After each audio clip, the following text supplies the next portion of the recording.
In today's murder case, we're going to delve into the real story of a killer that took place in Mount Vernon, a small town in central Ohio. Our protagonist, Tina Herrmann, lives in this town. In 2010, 32-year-old Tina was a single mother. After experiencing domestic violence, she chose to divorce her husband, Larry, and raise her two children alone, 13-year-old daughter, Sarah, and 11-year-old son, Kody. Her love life was not going well that year. She had recently broken up amicably with her short-term boyfriend, Greg, and remained single. Tina worked at the local Dairy Queen restaurant, where she had been for several years and had become friends with her co-workers. Living in a remote area, Tina planned to move closer to her job by renting an apartment near Dairy Queen. She spent quite some time searching for rental apartments online. On November 10, 2010, a Wednesday, Tina had arranged with a realtor to view an apartment. In the morning, she invited her neighbor Stephanie to accompany her to check out the place. Tina was scheduled to work the evening shift at the restaurant starting at 4 p.m. and lasting until late night. Unexpectedly, the punctual Tina never showed up for work. Her manager and close friend Valerie repeatedly called Tina, but no one answered. Sensing something was wrong, Valerie and another co-worker went to Tina's residence. From outside, they could see the lights on inside Tina's house, and her car was parked in the driveway. However, no matter how many times they called, Tina still didn't pick up. No one answered the door when Valerie knocked either. Strangest of all, Tina's dog did not bark. Valerie, being well acquainted with Tina, knew that her dog was very alert and would usually bark continuously when someone knocked on the door. But that night, no matter how much they knocked, there was no sound from Tina's house. Worried, Valerie called 911, hoping the police could come for a security check. Hi, my name is Valerie Haythorne. One of my employees did not show up for work this afternoon at 4 o'clock. Okay. And she is not at home, but her truck and her coat are in her house. What's her name? Her name is Tina Herrmann. Upon receiving the call, the police dispatched an officer to check on the situation around 7:30 p.m. However, the officer found that no one answered the door. Without a search warrant, the officer had no choice but to leave. The next day, November 11th, a Thursday, not only was there still no news from Tina, but her two children, Sarah and Kody, also did not show up for school. Additionally, Tina's neighbor Stephanie had vanished as well. The 41-year-old Stephanie, a close friend of Tina's, lived not far from her. The last time she was seen, she was with Tina. In other words, 4 people had gone missing almost simultaneously. According to the restaurant's schedule, Tina was supposed to work at 4 p.m. that day. When she didn't show up on time, her friend Valerie couldn't sit still. She was convinced that something must have happened. Since the police couldn't help, she decided to take matters into her own hands. Valerie immediately drove to Tina's house, and after no one answered the door, climbed over the fence and went around to the backyard. Through an unlocked window, Valerie entered the house. As soon as she stepped inside, she immediately smelled a strong odor of blood. A few steps later, she saw a large pool of blood on the floor. Realizing that something was terribly wrong, she called 911 again.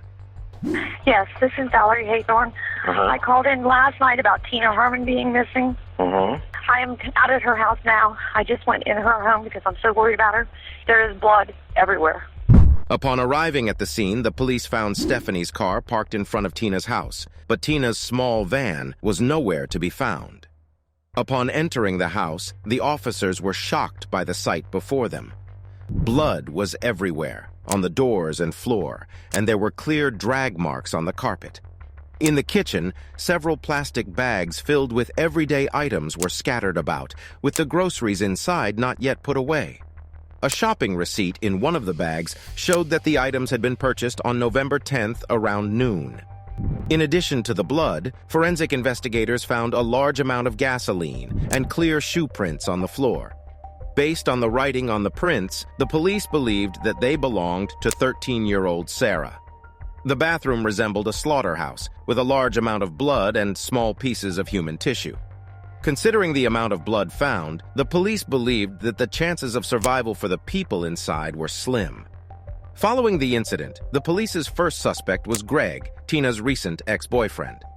However, at the time of the crime, Greg was working at a Target warehouse, providing a solid alibi. With no leads from Greg, the police split into 2 teams. One group collaborated with various rescue departments to conduct a large-scale search in the vicinity of the crime scene, hoping to find the missing 4 individuals or their remains. The other team of officers focused on collecting various pieces of evidence from the crime scene, hoping to discover the murder weapon or the suspect's fingerprints. At the same time, the police also announced the disappearance of Tina's Ford van, asking the public to provide any information or leads. Fortunately, the police quickly made a discovery. After the news was broadcast, someone tipped off the police, saying that a suspicious vehicle was found in the parking lot of a local college. Upon arrival, the police confirmed that the Ford van indeed belonged to Tina. In the parking lot, the officers also found a man sneaking around near the van. After questioning, the man said he was waiting for his girlfriend to finish class. The police took down his name, Matthew Hoffman, and informed him that the area was now cordoned off by the police and asked him to leave immediately. On the other hand, the police made a significant discovery at the scene. In Tina's house, a forensic examiner found a Walmart plastic bag. At first, the bag did not attract attention, as the police thought it was from Tina's shopping trip. However, upon inspection, they found it contained a large piece of canvas, not groceries. By reviewing the surveillance footage from Walmart, the police quickly identified the person who bought the canvas. He was a medium-built man, aged around 25 to 30 years old, who paid in cash. Parking lot surveillance showed that the man's car was a Toyota Yaris, but the footage was too blurry to make out the license plate number. Armed with this information, the Knox County Police Department immediately obtained information on all Toyota Yaris owners in the area from the vehicle registration office. Soon, the police identified the man as 30-year-old Matthew Hoffman. As a matter of fact, he was the man who had been released by the police in the college parking lot. Matthew was born in November 1980. His parents divorced in 1997, and it is possible that the family environment had an impact on his psycho mindset. Classmates in school noticed that, despite Matthew's handsome appearance, he was quiet, introverted, and behaved strangely, with almost no friends. However, he had various odd habits. For example, he would hunt squirrels in the forest and roast them to eat. He would also frequently play with fire in his backyard, roasting various objects. Moreover, Matthew was particularly interested in trees, especially leaves, to the point of obsession. Matthew's neighbor said that he would often climb up a tree trunk by himself, then sit quietly in the tree, looking down at the surrounding neighbors like a peeping Tom for hours on end.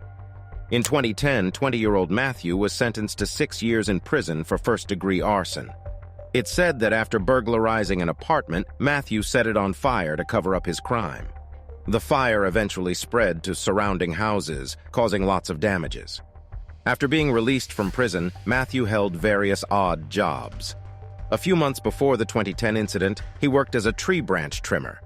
However, his strange behavior eventually caused dissatisfaction among his colleagues and boss, leading to his dismissal. After gathering detailed information about Matthew, the police took action and raided his residence on November 15th.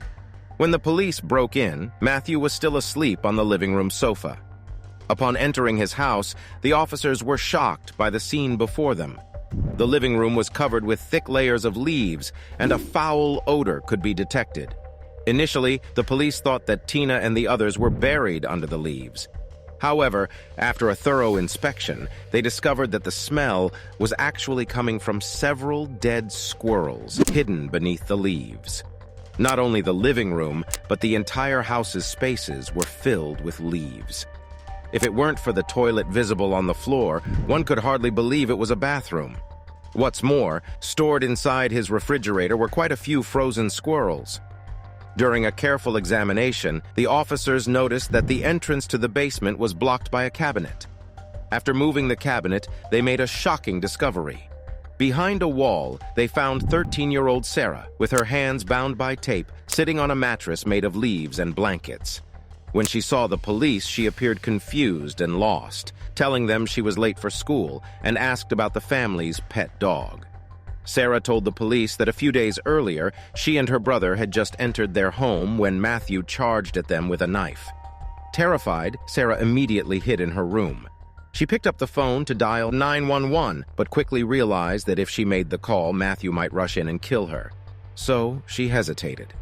At that moment, Matthew burst into her room with the knife and told Sarah that he had stunned her brother Kody with a stun gun. If she wanted to live, she had to stop resisting. In the end, Matthew tied up Sarah, put her in his car, and locked her in his basement, telling her he would release her around Christmas.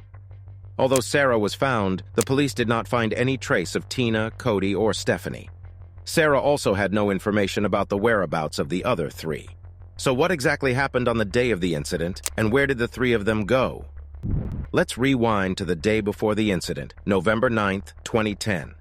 On this day, jobless drifter Matthew targeted Tina's home, as the house was relatively secluded and few people were usually around, making it a suitable location for his criminal activities. The night before the crime, Matthew slept in the bushes opposite Tina's house with a sleeping bag.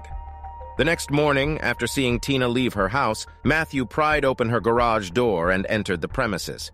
He began searching the house for valuable items. When Tina returned home after shopping, Matthew unexpectedly attacked her. While Matthew was attacking Tina, her neighbor Stephanie also arrived at Tina's house. This was unexpected for Matthew. After seeing Matthew and the injured Tina, Stephanie screamed and tried to flee. In a panic, Matthew grabbed a knife and repeatedly stabbed Stephanie, causing her to die on the spot. Afterward, Matthew returned to the room and swung the knife at the barely alive Tina until she stopped struggling. At this point, Matthew claimed he was utterly bewildered. He instinctively decided to dispose of the two bodies as quickly as possible. He dragged Tina and Stephanie into the bathroom, dismembered them like a butcher, and placed the pieces into black plastic bags. Considering that Tina's pet dog had been barking incessantly, Matthew also killed the dog with a knife.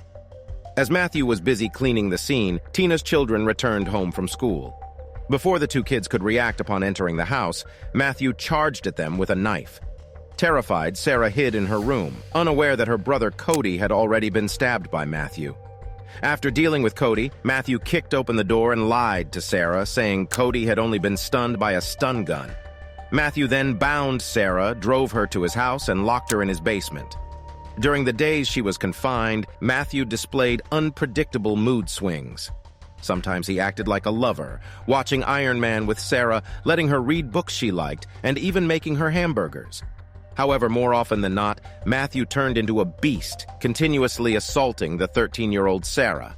Although Matthew claimed that none of this had been planned and that he merely intended to commit theft, the investigators did not share this view. Investigators found that 1 week before the incident, Matthew purchased the knives used in the crime online. 2 days before the crime, on October 8th, Matthew bought tape and gloves at a local supermarket, the same type of tape later used to bind Sarah.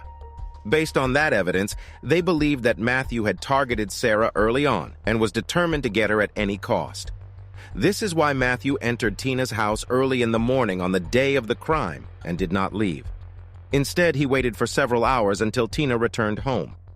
After killing Tina and Stephanie, Matthew neither took any valuables from the house nor hurried to leave.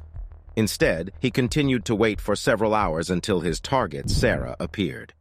All of this was actually done to possess Sarah. He was determined to eliminate all obstacles to her. At the police station, Matthew remained silent since his arrest and refused to answer any questions. Having those rights in mind, I'm willing at this time to make a statement or answer questions. You understand that, Matt? Yeah. You understand?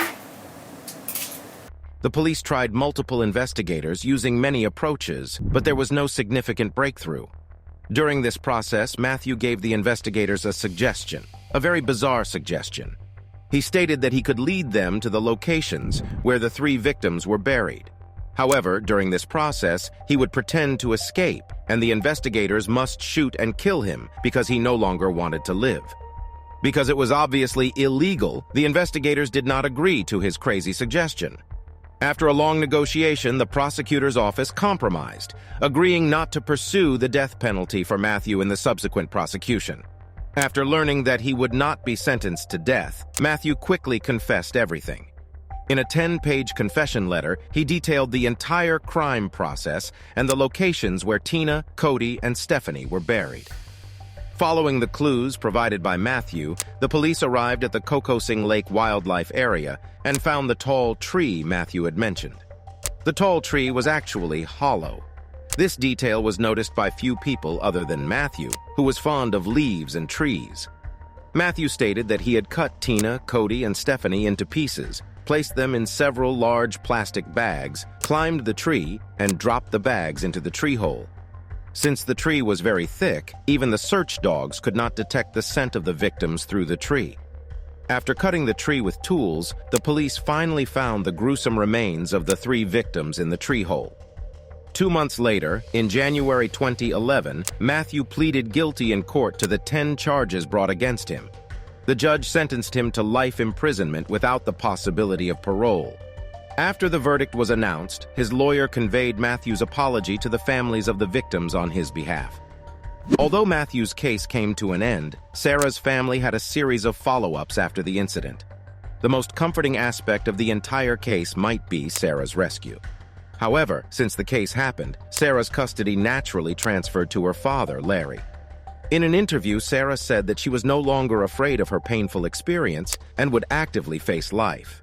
However, life has never been easy for Sarah. In case you don't remember, Tina and Larry divorced due to domestic violence. Therefore, since Sarah was forced to live in her father's new home, Larry's violent side quickly emerged. In 2013, Larry appeared on television again, but this time he was wearing handcuffs. 16-year-old Sarah filed a lawsuit against her father and stepmother.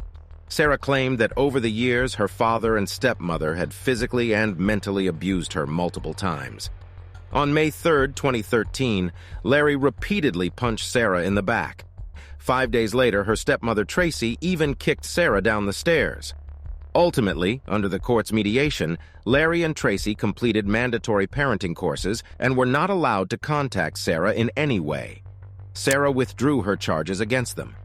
Before Sarah reached the age of majority, her custody was transferred to her grandmother. After this incident, we have no way of knowing how Sarah is currently living. We can only hope that this poor girl will be able to safely live an optimistic life after suffering all these tragedies happening to her.